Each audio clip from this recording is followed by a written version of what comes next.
ॐ वक्रतुंड महाकाय सूर्यकोटि समप्रभा निर्विघ्नं कुरु मे देव सर्वकार्येषु सर्वदा। हरिव्यापक सर्वत्र समाना प्रेमति प्रकट होए मैं जाना। जय श्री गणेश, राधे राधे। स्वागत है आपका अपने YouTube चैनल संस्कृत धारा में। मैं हूं आपका अपना MD शास्त्री और अपने आज पंचम दिवस की जो कथा है उसका श्रवण करते हैं। कल हमने सुना था कि भगवान श्रीमन नारायण का प्राकट्य हुआ है और नंद बाबा के घर में उत्सव बना। नंद के आनंद भयो, नंद के आनंद भयो, जय बोलो कन्हैया लाल की। ऐसे ही है। तो सबसे पहले अपने भगवान श्रीमन नारायण का स्मरण कर लेते हैं। वक्रतुंड महाकाय सूर्यकोटि समप्रभा निर्विघ्नं कुरु मे देव सर्वकार्येषु सर्वदा। नारायणं नमस्कृत्यं नरं चैव नरोत्तमं देवीं सरस्वतीं व्यासं ततो जयमुदीरयेत। अज्ञानतिमिरान्धस्य ज्ञानाञ्जनशलाकया चक्षुरोन्मीलितं येन तस्मै श्रीगुरवे नमः। असमन्दाचार्यप्रियन्तां वन्दे श्रीगुरुं परम्परां। घोराङ्गं रसमयं नित्यं रसाचार्य रसोत्सुकं श्रीराम हर्षण देवाख्यं सद्गुरुं प्रणमाम्यहम्। जय जय श्री राधारमण, जय जय नवल किशोर, जय गोपी चितचोर प्रभु, जय जय माखन चोर। बोलिए कृष्ण कन्हैया लाल की जय हो, राधे मैया की जय हो। मुखं करोति वाचालं पंगुलंघयते गिरिं यत्कृपातमहं वन्दे परमानंदं माधवम्। बोले राधे कृष्ण भगवान की जय हो, हनुमान जी महाराज की जय हो।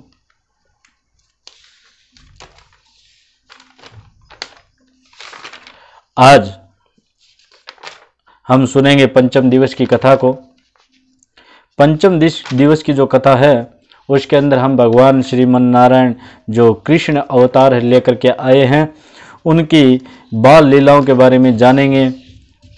उनको किस प्रकार उन्होंने वृंदावन धाम में अपने कई वर्षों को व्यतीत किया, कितने वर्षों को व्यतीत किया, वो सब चीज़ हम जानेंगे यहाँ पर। श्रीमन नारायण करुणा में है, मेरे ठाकुर जी बड़े ही करुणा में हैं, बड़े ही सुंदर हैं और बड़े ही दयालु हैं। कृपा दृष्टि हमेशा बनाए रखते हैं। बस वो कहते हैं बस याद करने की तो कोशिश करो, हम तो दौड़े चले आएंगे।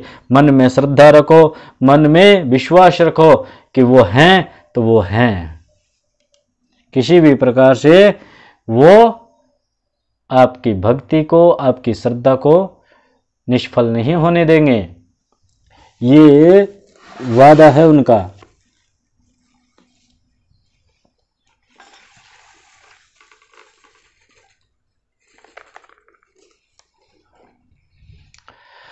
भगवान श्री नारायण क्या कहते हैं उसके बारे में देखते हैं। आज पंचम दिवस हमारी कथा प्रारंभ करते हैं। कहते हैं कल हम सब ने 10वें स्कंद के 5वें अध्याय के 18 श्लोकों के माध्यम से सुना था कि नंद महोत्सव को सुखदेव जी ने 18 श्लोकों में ही क्यों गाया है। ऐसा लगता है जैसे श्रीमद् भागवत कथा के 18,000 श्लोकों का आनंद नंद महोत्सव में प्रकट हो गया हो। सुखदेव जी ने कहा, परीक्षित, नंद बाबा ने कहा लाला का जन्म नहीं हुआ है बल्कि आनंद ही आज मानो बाल रूप में मेरे घर में प्राकट्य हो गया है। सबसे पहले नंद बाबा ने लाला के जन्म को सुनते ही ब्राह्मणों को बुलाया। नंद बाबा स्नान इत्यादि करके फिर ब्राह्मणों द्वारा कर्मकांड करवाया, पूर्वजों का पितरों का अर्चन किया। प्रसन्नता में नंद बाबा ने ब्राह्मणों को 2 लाख गायों का दान दे दिया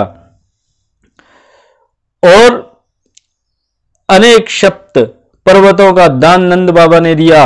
सूत महाजन बंधु जन समाचार सुनकर भागे भागे आ रहे हैं। दिव्य आनंद नंद भवन में छाया हुआ है।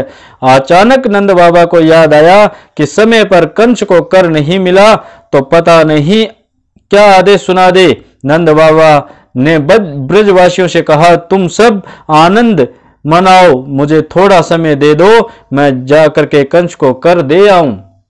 नंद बाबा जैसे ही कर देने निकले वैसे ही कन्हैया की मौसी आ गई। अब कन्हैया की मौसी कौन थी वो तो आपको पता ही है, पूतना। बाल घातनी ने ब्रिज में ही प्रवेश किया। जब उसने देखा कि सभी नाच रहे हैं और बधाई ला रहे हैं और गा रहे हैं, भजन ब्रिज में हो रही जय जयकार, पता लगा कि किसी के घर में पूत हुआ है। देखती हूं किसके घर में हुआ, और सुंदर स्त्री का रूप बनाकर सबके बीच आकर नंद भवन में प्रवेश कर गई और बोली, यशोदा बहन बधाई हो। जैसे ही सुना कि बुढ़ापे में तुमको छोरा भयो है तो मैं तो सुनते ही बावरी है गई। प्रसन्नता में सब छोड़ छाड़ के आ गई। यशोदा उसे देखती है कि ये कौन है, मुस्कुराते हुए कहती है, ये सब आप सबका ही प्रेम है। अब बहन तू पहले मेरे लल्ला को आशीर्वाद दे, फिर बात करेंगे।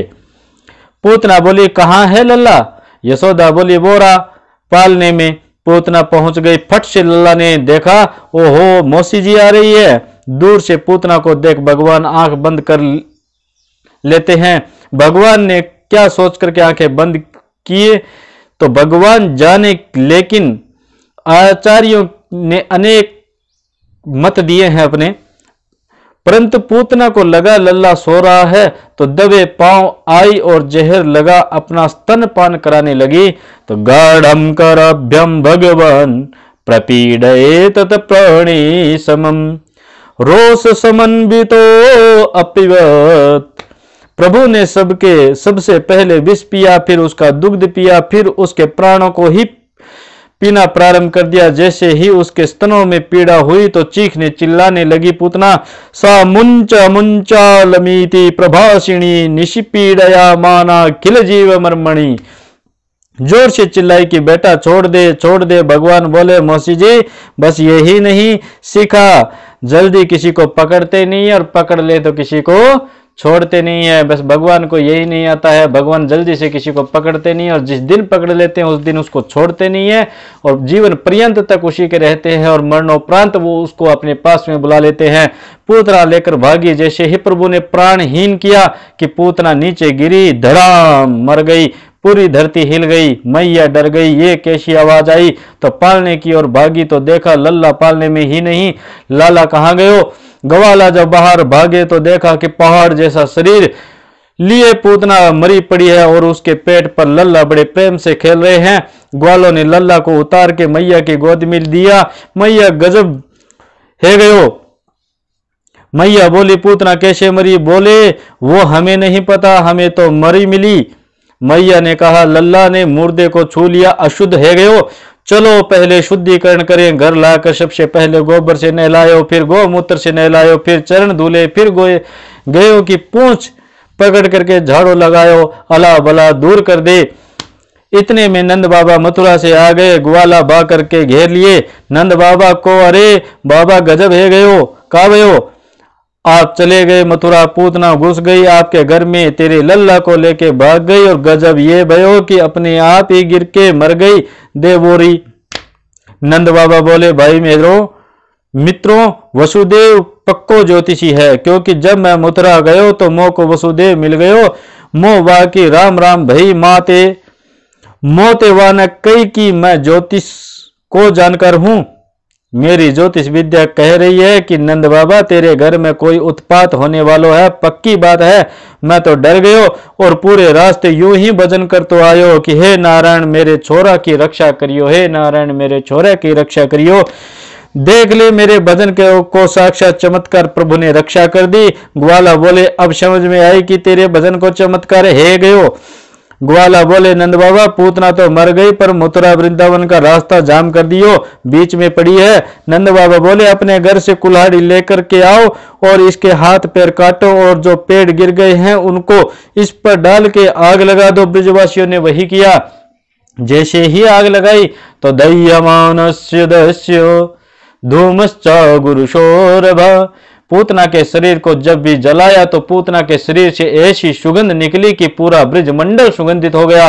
परीक्षित तो हैरान हो गया कि महाराज ये तो महापापिनी थी, आप कह रहे हो कि जलने से सुगंध निकली, ऐसा क्यों? सुखदेव जी कहते हैं परीक्षित कौन कहेगा कि ये पापनी है? जिसने प्रभु को अपनी छाती से चिपका के प्राण त्यागे हो उसे पापनी कौन कह सकता है? जहर पिलाने वाली को मां जैसी गति दे दी, इतने दयालु हैं मेरे प्रभु। मेरे ठाकुर जी बड़े ही करुणामय हैं और पूतना को मोक्ष प्रदान कर दिया। जो इस प्रसंग को सुनता है, गोविंद के श्री चरणों में रति उत्पन्न करने वाला प्रसंग है ये, तो जो इस प्रसंग को सुनता है उसको भगवान श्रीमन नारायण की कृपा प्राप्त होती है। अब एक दिन की बात है, सुनो। लल्ला ने लेटे लेटे अचानक करवट बदल ली। मैया ने करवट बदलते हुए लल्ला को पहली बार देखा तो बड़ी खुश हो गई। तुरंत नाई बुलायो भाई, नाई पूरे ब्रज में लगा दे दुआई। नाई बोलो कई बात की माई? बोली कह देना करवट बदलने का बुलावा है। छोरा ने पहली बार करवट बदली इसलिए गीत गाएंगे आज। नाई ने पूरे ब्रज में दुआई लगा दी। गोपियां ले ले बधाई भागी भागी आने लगी। यशोदा बहन करवट बदलवे की बधाई होवे। यशोदा बोली बधाई तो पर हल्ला मत मचाओ, छोरा आई सोयो है, कच्ची नींद में जग गयो तो रोवेगो। गोपियां बोली हम क्या तुम्हारो मुंह देखवे आई है? जब बुलावे पर आई है तो बधाई मांगेंगे तो हल्ला नहीं मचोगो। मैया बोली 2 मिनट रुक जाओ, लल्ला को एकांत में सुला देती हूँ, फिर करियो। मैया ने सोते हुए लल्ला को पालना उठाया और बाहर बैलगाड़ी के नीचे रख दियो। आंगन की सब मटके गाड़ी के ऊपर रख दिए। मैया बोली अब गाओ बजाओ, तो गोपियां नाचने गाने लगी। उधर जैसे ही हल्ला मचा तो लल्ला आंखें खुल गई। आंख खोल के चारों तरफ देखा और मन में सोचा गीत हमारे गाए जा रहे हैं और हम ही घर के बाहर गाड़ी के नीचे लटके पड़े हैं। सोचा अंदर चले, लेकिन ये चले कैसे, अभी तो छोटे हैं। तो सोचा रोना शुरू करते, मैया ले जाएगी। तो लाला ने रोना शुरू कर दिया। बड़ी देर तक गला फाड़ते रहे, किसी ने नहीं सुना। तो ग्वाला बाहर खेलने में मस्त, गोपियां अंदर गीत गाने में मस्त। बहुत देर तक रोने पर भी किसी ने नहीं सुना तो भगवान को बहुत बुरा लगा। अब क्या करे, रोते रोते लल्ला ने गाड़ी को लात मारी। गाड़ी भी टूट गई और उस पर रखे मटके भी आवाज सुनकर के मैया बाहर आई। जैसे ही टूटी गाड़ी देखी, मैया जोर से चिल्लाई कहाँ गयो मेरो लल्ला? तुरंत ग्वाला भाग के आई। लल्ला के को गाड़ी के नीचे से निकाला, मैया की गोद में दिया। जब मैया के स्तन पान करने लगे माधव, तब मैया की जान में जान आई। छोरा तो ठीक है, पर सोचा कोई आंधी तूफान आयो ना तो फिर गाड़ी टूट कैसे गई? तो 2 छोरा भागे भागे आए। मैया हम बताएं? हाँ मैया ये सब ही खेलवे में लगे, आप सब गाने बजावे में लगे थे। तो लल्ला रोने लगा। जैसे ही हमने सोचा मैया को दे आए, हम तेरे लल्ला को देने जैसे ही आगे बढ़े तो हमें देखा कि रोते रोते तेरे लल्ला ने वो लात मारी कि गाड़ी दम से उड़ गई। गाड़ी मैया बोली भाग, कहा कह रहे हो? आए हो क्या? भांग खा के आए हो का? सुखदेव जी ने कहा परीक्षित सबसे ये ही कहा बच्चों की बात ये देखते ही कुछ बकते हुए इनकी बातों पर कोई को माथा खराब कर रहे हो। विश्वास नहीं किया, ऐसे प्रभु के द्वारा ही सकट भंजन हुआ। एक मैया गोद में लेकर के ही लाला को दूध पिला रही थी। इतने में कंस का भेजा हुआ ही दुष्ट तृणावृत तूफान बन करके आ गया, भयंकर रूप लेकर आया। प्रभु ने तिरछी नजर देखा कि मामा जी ने ही उड़न खटोला भेज दिया है, तो भगवान ने अपना ही वजन बढ़ा दिया। जब बहुत वजन बढ़ गया तो मैया ने आश्चर्य किया कि अरे लल्ला का इतना वजन कैसे हो गया? फिर याद आया, ओहो कितनी देर से मेरा लल्ला दूध पी रहा है तो वजन तो बढ़ेगा। और ऐसा कहकर के लल्ला को धरती पर रख दिया और कहा कि बेटा अभी रुक, मैं आ रही हूं। और उससे पहले लल्ला ने एक बात पूछी, मैया तो को पूत प्यारो है कि दूध प्यारो है? तो मैया ने कहा कि अरे लल्ला मेरे को तो दूध थोड़े ना प्यारो है को, मेरे को तो पूत प्यारो है। और इतने में ही लल्ला को नीचे छोड़ दिया तो लल्ला कहने लगा, वाह रे मैया, अभी तो कह रही थी पूत प्यारो है और अभी दूध प्यारो है गो। और ऐसा कह करके मैया अंदर की ओर चली गई और तृणावृत बेग से आया, प्रभु को उठा करके आकाश में ले गया। भगवान उसके कंधे पर बैठ करके ही उड़ते रहे, पूरा ब्रिज भूमि को दर्शन करने लगे। और जैसे ही ब्रिज के बाहर जाने को हुआ तो प्रभु ने उसके गर्दन दबाई और इतना वजन बढ़ा दिया कि तृणावृत घबरा गया कि ये क्या हो रहा है, ये बच्चा है कि पहाड़। प्रभु मुस्कुराए कि मेरे भक्त पत्थरों में भी मुझको ढूंढ लेते हैं, चल तुझे पत्थर पर ही पटकों। सिर पकड़ करके भगवान ने शिला पर ला करके पटका और तृणावृत का नमो नमः हो गया। तूफान शांत हो गया। मैया भाग करके आई, देखा कि मरे हुए तृणावृत के ही पास लाला बैठा हुआ देखा। भगवान, आज मुझे विश्वास हो गया कि पापी को कोई नहीं मारा, सब अपने आप ही मर जाते हैं, पापी अपने पाप से मरता है। पुराने लोग कहते हैं अगर कोई आपके रास्ते में कांटे बोए तो आप उसके रास्ते में फूल बिछोना, क्योंकि जो वस्तु दी जाती है प्रभु वही अनंत गुणा करके आपको दे दिया जाता है। इसीलिए कहते हैं कर्म अच्छे करने चाहिए। आप जैसा कर्म करोगे उसका 10 गुना यानी कई गुना अधिक ब्याज मिला करके भगवान आपको पुनः उसे ही दे देते हैं। तो वही सुख है, वही दुख है। अच्छे कर्म करोगे तो आपको सुख मिलता है और अगर बुरे कर्म करोगे तो उसका फल दुख के रूप में हमें प्रकट हो जाता है, हमारे पास में आ जाता है। और तृणावर्त का उद्धार हो गया। फिर उसके बाद में कन्हैया का नामकरण संस्कार हुआ। गर्गाचार्य जी आए, उन्होंने उनका नाम संस्कार करने के लिए आए, परंतु उन्होंने कहा कि गौशाला में एकांत में बैठ करके इनका नाम संस्कार करेंगे। और फिर गौशाला में लेकर के गए और वहां जाकर के गर्गाचार्य ने उनका नाम निकाला। नाम निकालते समय कहते हैं कि अयम हिरोहिणी पुत्रो रमयन सूर्यदो गुणई आख्यास्यते राम इति बलाधिक्यात् बलम विदु। मैया तेरी गोद में ये जो लाला है निश्चित रूप से रोहिणी का बेटा है। इतना सुनते मैया हंसते हुए रोहिणी को देख करके इशारों में कहती है, बहना पक्को पंडित निकलो, ये तो महाराज जी आप ठीक कह रहे हो, यो छोरा रोहिणी को ये है। हम हमारे छोरा में नेक भी अंतर ना माने, एक ही बात है बाबा, आप नाम बताओ। बाबा बोले यो छोरा बड़ो हुए के ही बड़ो बलवान निकलेगो, इसीलिए नाम रख रहे हैं बलराम। छोटे भाई का नाम और बताओ बाबा। बहुनि सन्ति नामानि रूपाणि च श्रुतश्यत गुणकर्माणुरूपाणि तन्याहं वेद नो जना।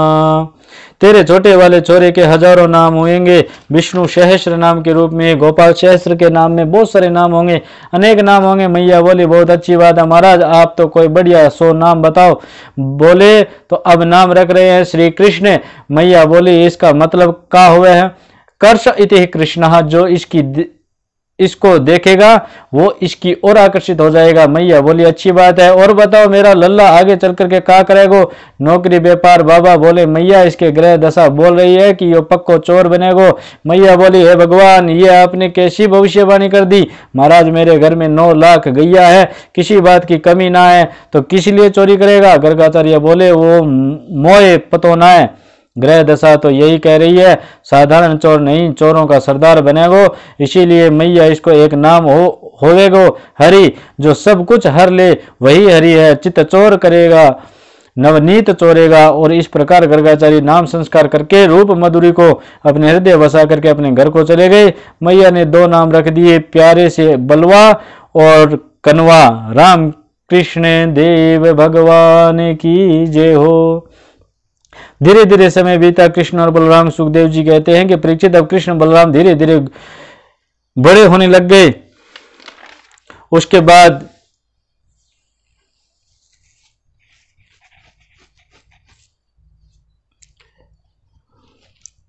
धीरे धीरे बड़े हुए तो अपने सखाओं के साथ में खेलने लगे। एक दिन कन्हैया अपने सभी सखाओं से कहते हैं, सखाओं हम एक मंडली बनाते हैं और एक खेल खेलते हैं। तो कहते हैं कि किस प्रकार का खेल? कहते हैं कि हमारी जो मंडली बनेगी उसका नाम होगा बाल गोपाल चोर विद्या प्रचार मंडल। क्या नाम होगा? बाल गोपाल चोर विद्या प्रचार मंडल। यानी हम सब एक साथ होकर के अपने अलग अलग घरों में, अपने अपने घरों में मक्खन को चुराएंगे और फिर उसको मस्ती से खाएंगे। क्यों? तो सभी ने कहा सर्वसम्मत, ये मंडल बन तो गया, सरदार कन्हैया बन गए, घर घर चोरी शुरू हो गई।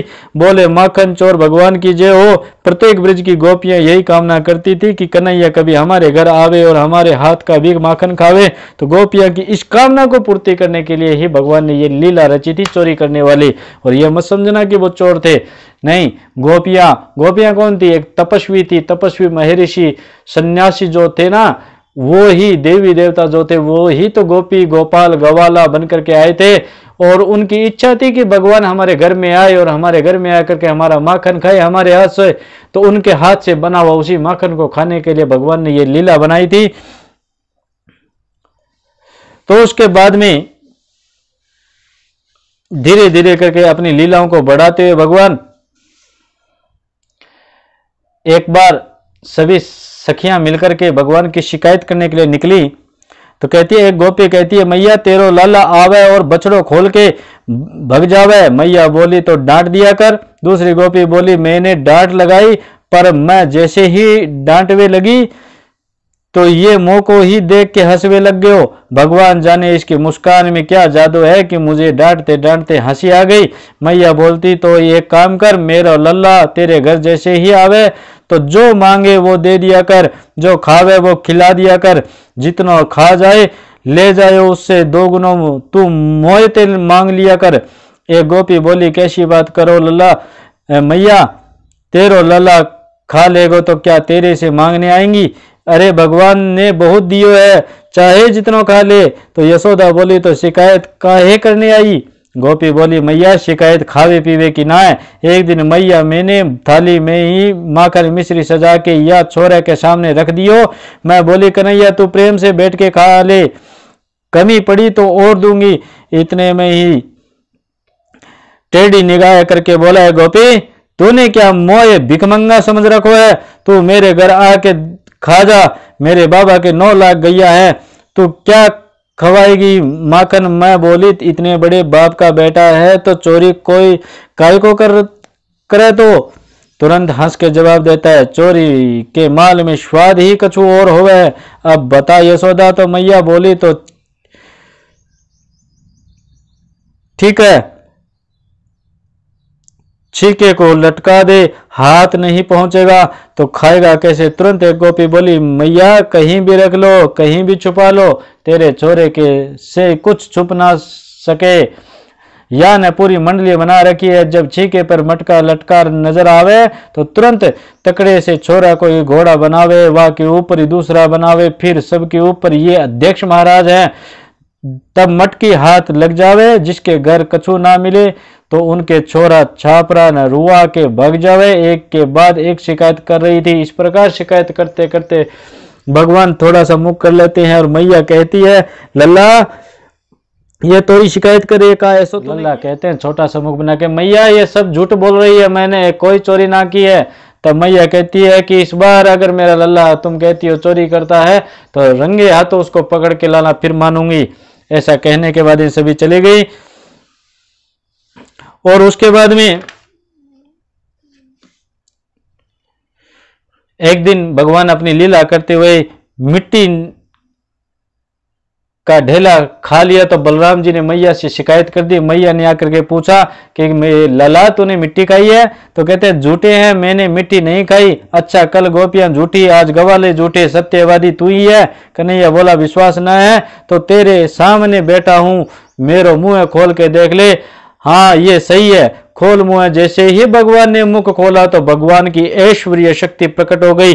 अखंड ब्रह्मांड का दर्शन लाला के मुखार बिंद में होने लग गया। नदी, बाग, बगीचा, सूर्य, चंद्रमा, ग्रह, नक्षत्र, तारा मंडल, संपूर्ण ब्रह्मांड वहां पर दिखाई देने लग गया। तो मैया तो आश्चर्यचकित हो गई।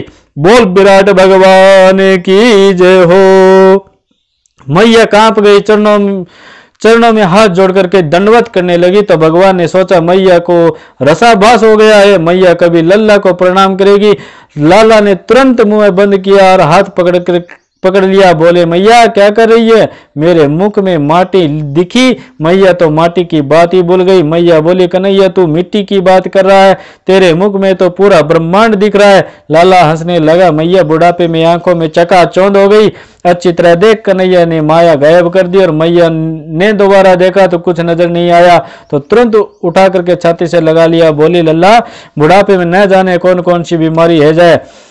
भूल गई नंद और यशोदा पूर्व जन्म के द्रोण और धरा नाम के वशु थे, जिन्होंने दिव्य तप किया। और भगवान जब प्रकट हुए तो कहा कि वर मांगो, तो बोले भगवान आपको अपनी गोद में खिलाना चाहते हैं। भगवान बोले तो ठीक है, तुम्हारा मनोरथ अवश्य पूरा करेंगे। बेटा बने देवकी के, पर गोदी में खेले यशोदा मैया के।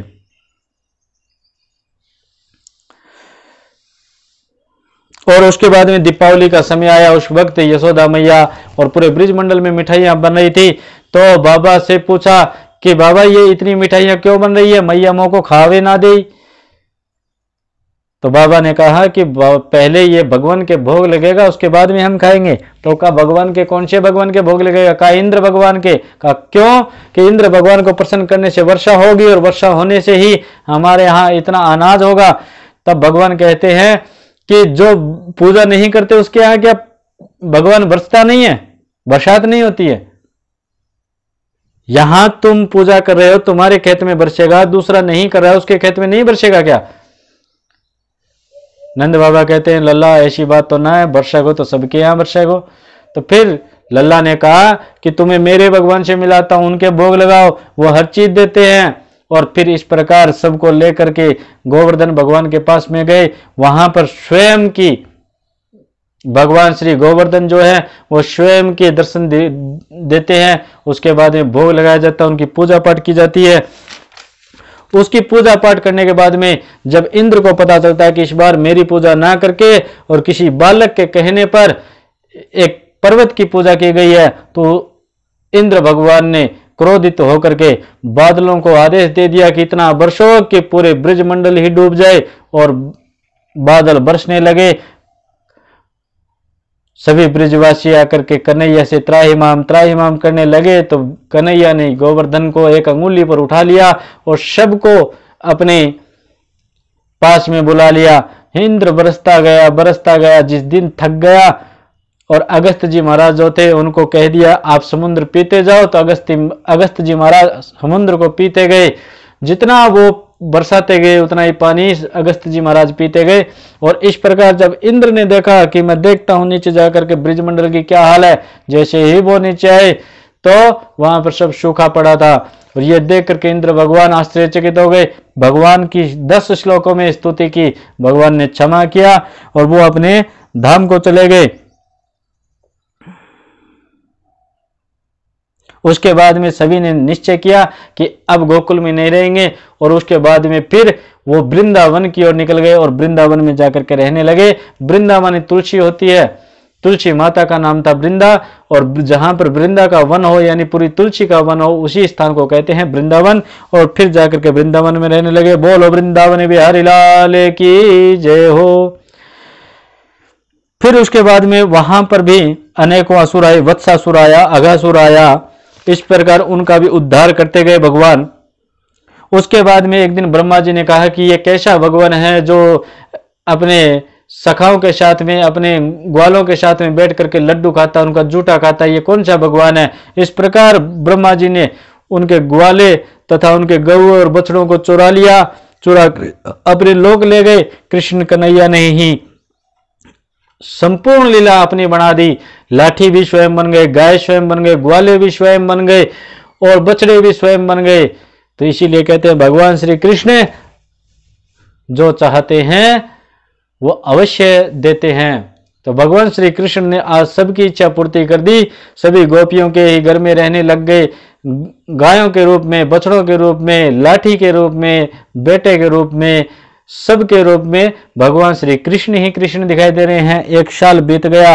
ब्रह्मा जी ने नीचे आकर के देखा तो जो ऊपर थे गाय बछड़े ग्वाले वही उनको नीचे दिखाई दिए। तो उसके बाद में भगवान से उन्होंने प्रार्थना की, 40 श्लोकों में उन्होंने स्तुति की, लेकिन फिर भी भगवान ने उनको क्षमा नहीं किया। क्यों? इंद्र ने 10 श्लोक में स्तुति की तो उसको क्षमा कर दिया, और ब्रह्मा जी ने 40 श्लोक में स्तुति की तो उनको क्षमा नहीं किया। इसका कारण क्या था? तो भगवान कहते हैं कि इंद्र ने तो जो अपराध किया था उसमें मेरे ब्रिजवासियों को, मेरे भक्तों को, मेरे जितने भी मेरे अपने थे उन सबको मेरे पास में इकट्ठा किया था, और तुमने तो मेरे से दूर किया है। जो मेरे अपनों को, जो मेरे भक्तों को मुझसे दूर करेगा उसको मैं कभी भी क्षमा नहीं करूंगा। इसलिए ब्रह्मा जी को 40 श्लोक में स्तुति करने पर भी क्षमा नहीं किया। उसके बाद सुखदेव जी कहते हैं, ऐसी अलौकिक अद्भुत लीलाएं चल रही है। अब कन्हैया ने कहा कि अब चरा ले गैया, तो मैया ने मुहूर्त निकलवाया और गोपाष्टमी के दिन इस भगवान ने ही गोचारण प्रारंभ कर दिया, इसीलिए उनका नाम पड़ा गोपाल। बोलिए गोपाल भगवान की जय हो। एक दिन गैया चराते तालवन में घुस गए, वहां धेनुकासुर गधा बन करके आया, तो ही लत्ती मार दाऊ जी के ही दो दाऊ जी ने पिछले पैर पकड़ करके घुमा दियो और धेनुकासुर का उद्धार कर दिया। यह बात कन्हैया ने सबको बतलाई तो दाऊ भैया नाराज हो गए। अगले दिन जैसे ही भगवान श्री कृष्ण वन में गए तो दाऊ जी नहीं गए, और उसके बाद में दाऊ जी ने गेंद को खेलते खेलते यमुना जी में जब गेंद गिर गई तो वहां से लाने के लिए यमुना जी में छलांग लगा दी। तो वो भी उनकी एक लीला थी, क्योंकि वहां पर कालिया नाग जो था उस नाग का उद्धार करने के लिए वहां से गए थे, क्योंकि यमुना का पानी जो था वो उसने जहरीला कर दिया था, वहां के वातावरण को जहरीला कर दिया था, इसलिए वह उसमें कूद गए और ब्रिजवासियों में हंगामा मच गया। सब त्राहिमाम करने लगे, सभी रोने लग गए। उसके बाद में नीचे जाकर के कालिया नाग को समझाया, फिर उसके साथ में युद्ध किया। उसके बाद में उसकी पत्नियों ने 21 श्लोकों में नाग पत्नियों ने बहुत प्यारी स्तुति की, प्रभु आप अवतार ही सबका नाश करने के लिए हुआ है, आपने जो किया उचित किया, भगवान प्रसन्न हो गए, क्या चाहती हो बोलो। पतिदेव के प्राणों की भीख मांग रही हैं। भगवान ने कहा ठीक है, माफ किया। भगवान फन से उतरने लगे, तभी कालिया नाग फन तान करके फुंकार मारने के लिए ही तैयार हो गया। भगवान सावधान हो गए। भगवान ने नाग पत्नियों को कहा तुम गिड़गिड़ा रही हो और ये अकड़ रहा है, समझा लो इसे, समझाओ नाग पत्नियों। कालिया नाग को समझाया, फन नीचे करो। कालिया नाग बोला मैंने क्या अपराध किया है जो माफी मांगू इनसे। भगवान बोले दुष्ट कहीं के विष भवन करके पूरे वृंदावन का वातावरण बिगाड़ दिया, सारा यमुना का जल प्रदूषित कर दिया, और कह रहा है कि मैंने क्या बिगाड़ दिया। कालिया नाग बोला कि ये बात पूछ सकता हूं। भगवान बोले पूछो, इस संसार को किसने बनाया। भगवान ने कहा मैंने। आप ही जगन्नाथ हो तो हम सर्पों को किसने बनाया। भगवान बोले हमने। तो मुख में जहर किसने डाला। हमने। क्रोधी स्वभाव हमको किसने दिया। प्रभु ने कहा हमने।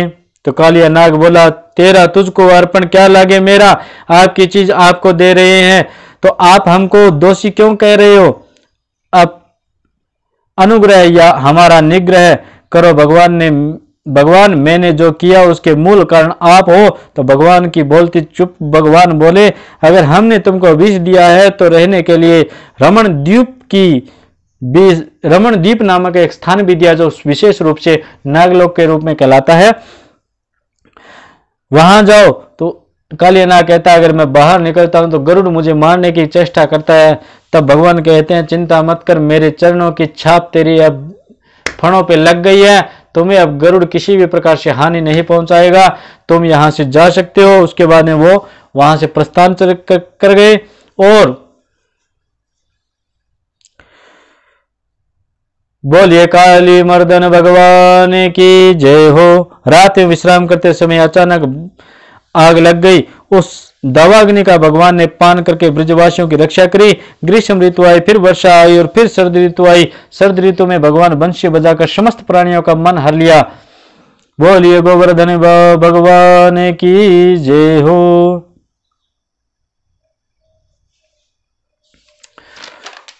और जब भगवान ने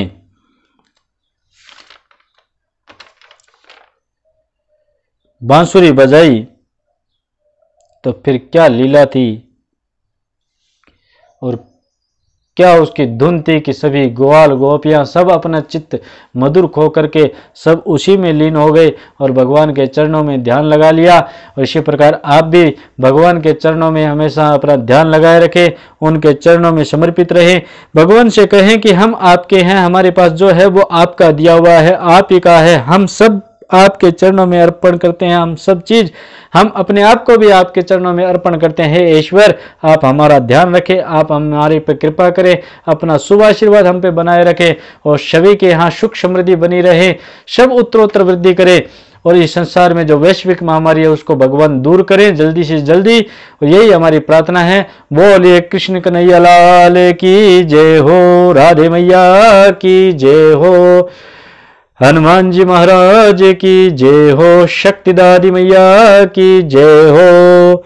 जय जय श्री राधा रमण, जय जय नवल किशोर, जय गोपी चित चोर प्रभु, जय जय माखन चोर।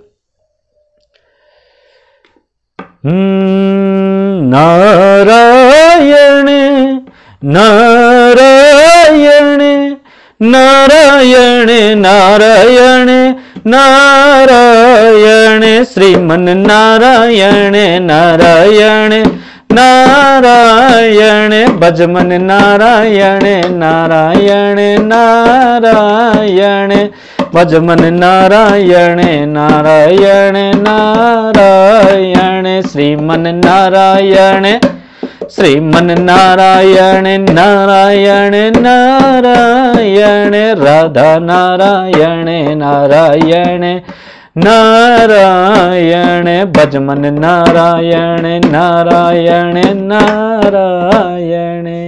फिर मिलेंगे आगे वाली वीडियो में। जय श्री गणेश, राधे राधे।